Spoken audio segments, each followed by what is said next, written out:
Ça va? Pourquoi êtes-vous comme ça? Je vous vois et on dirait que quelqu'un est mort.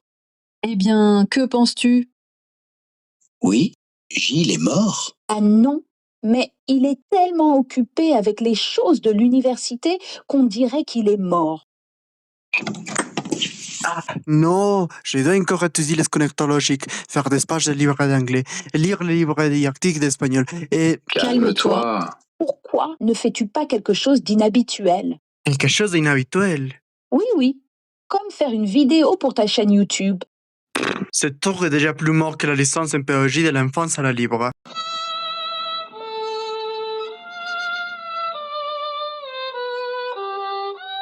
Na, tu devrais essayer, ne serait-ce que pour te déstresser un peu. Oui, oui, de raison, oui, je peux. Et en fait, notre partiel de français consistera sans cela.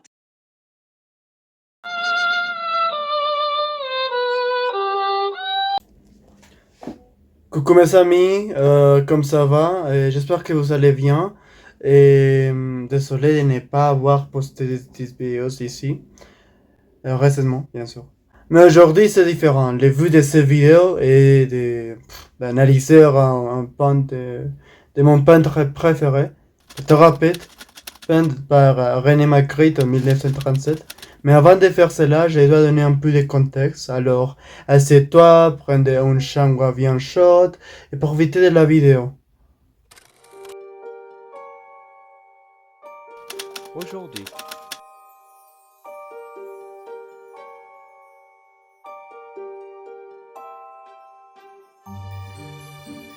le surréalisme et l'analyse de thérapeute par Le surréalisme est un mouvement artistique qui est apparu au début du XXe siècle. Il s'inspirait du mouvement Dada, bien que le concept de surréalisme naîtrait dans les drames d'Apollinaire intitulés Les Mamelles de Tiresias. Au fil du temps, il a acquis plus de caractéristiques grâce aux écrivains qui ont contribué au mouvement comme la vaste théorie et les manifestes de Breton, l'état d'hypnose de Desnos et Crevel et la nécessité de prendre l'action révolutionnaire par Pierre Naville. Mais ce serait Dali qui proclamerait les mouvements. Breton fut celui qui mit la couronne d'épines dans son pamphlet Un cadavre. Mais Dali fut celui que les mouvements couronna comme roi. Son objectif était de briser les frontières entre la réalité et le rêve, la pensée logique et les impulsations irrationnelles. Précisément, Dali donne, lui, à la méthode de création comme principe du mouvement, étant de montrer ce qui se cache dans les subconsciences, une façon de référence au rêve, à l'imagination et à l'autorité. À l'autorité. Bon, René Magritte, peintre surréaliste belge, fasciné par son art qui projette des contraintes entre réalité et illusion, malgré une apparente simplicité dans son quotidien. Ces toiles célèbres comme la trahison des images nous rappelons que l'image n'est jamais objet lui-même, puisqu'il voulait éveiller la conscience critique du spectateur. Par ailleurs, il utilisait des objets ordinaires, chapeau, pipe, pomme, pour leur donner une aura mystérieuse. De plus, ces titres poétiques référençaient les étrangetés de ces compositions invitaient à une lecture plurielle, et même ce choix de couleurs sombres accentuait la force conceptuelle de ces œuvres.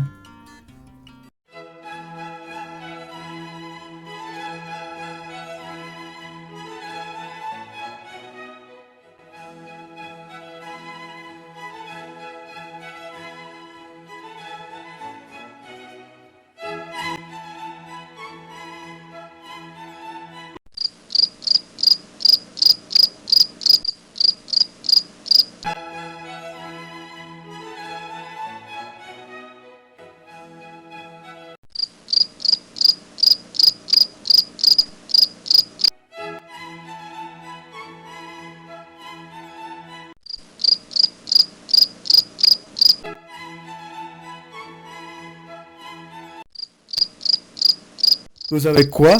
Je ne comprends rien.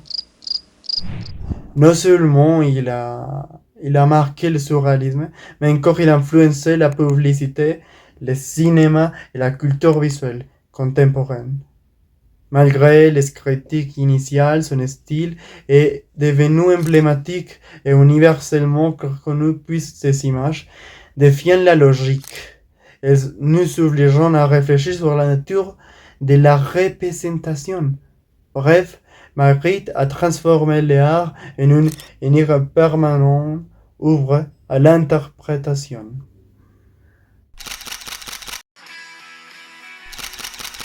La peinture se compose d'une sorte d'objet qui vient qu'il ne soit pas une personne, sinon être quelqu'un. Le cœur de l'entité en cache, recouvert d'une couverture, assis sur un tas de sable avec un sac et un camp. Mais son symbolisme va au-delà de cela. Nous voyons un corps qui se sent vide et il ne reste que représenté par une seule blanc. Mais si nous suivons cette logique, il y a une seconde âme qui regarde la première depuis l'extérieur du corps. Cela est dû au fait que Magritte, avec ses peintures, a voulu représenter la plus grande des tragédies. Magritte savait très bien ce que c'est de perdre sa mère prématurément, surtout si elle se jette à son rivière, et pire encore si l'on se témoin de cela. Et c'est ça, la mère de Magritte s'est suicidée en se noyant dans la rivière Sambre. C'est pourquoi dans la peinture, un oiseau est libre, tandis que l'autre reste prisonnier dans la cage. Il semble que l'oiseau libre essaie de communiquer avec son compagnon de prison dans la cage pour le soutenir, pour l'aider à se libérer, représenter comme nous devrions utiliser la peur d'un être cher pour affronter la propre chagrin. Ce n'est pas la seule peinture où René Magritte représentera ce fait. D'autre part, la peinture s'intitule Les thérapeutes car il croit que les personnes qui ont principalement besoin de thérapie sont les psychothérapeutes. Et tout au long de sa vie, nous verrons une hostilité vers les psychothérapeutes. Et bref, Magritte incarnait le surréalisme et transformerait sa vie marquée par la douleur en une œuvre qui projette rêve et réalité.